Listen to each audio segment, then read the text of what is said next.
If you really care about the Ukrainian people like you claim you do, then listen to me very carefully.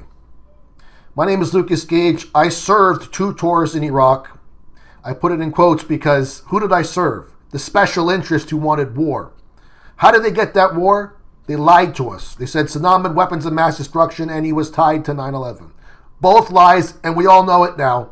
Years later, of course, after all the damage has been done. The same, I believe, is happening with the Ukrainians. The EU, NATO, the US, they don't give a damn about Ukraine. They're using it as a bulwark against Russia because they have an agenda to take out Vladimir Putin. And they're saying, look, the Ukrainians are winning the war. They're pushing here and they're pushing there. That's when Putin has his hands tied behind his back in a special operation, which is limited in nature. But now that he's annexed these regions, whether you agree with it or not, Putin can unleash the full military might of Russia. And the Ukrainians have no chance whatsoever. And that's the lie the media is telling you, that they do have a chance. They don't. In fact, the only way Ukraine has a chance against Russia is if they drag us all into the war with them. And you know what that means? World War III. And you know what else? Unlike Saddam, who didn't have weapons of mass destruction, Russia does.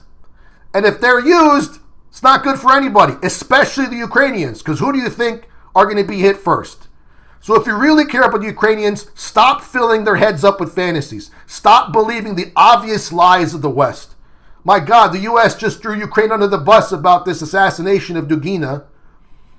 What do you think? They care? They don't care about the Ukrainians. The EU doesn't care, NATO doesn't care, and the United States most certainly doesn't care about Ukraine or anyone else for that matter. The only thing these people care about, these traitors and globalists at the top, are war, profits, and control. That's all they care about.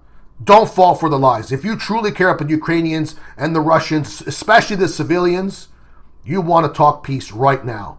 Let's push for peace, not for war.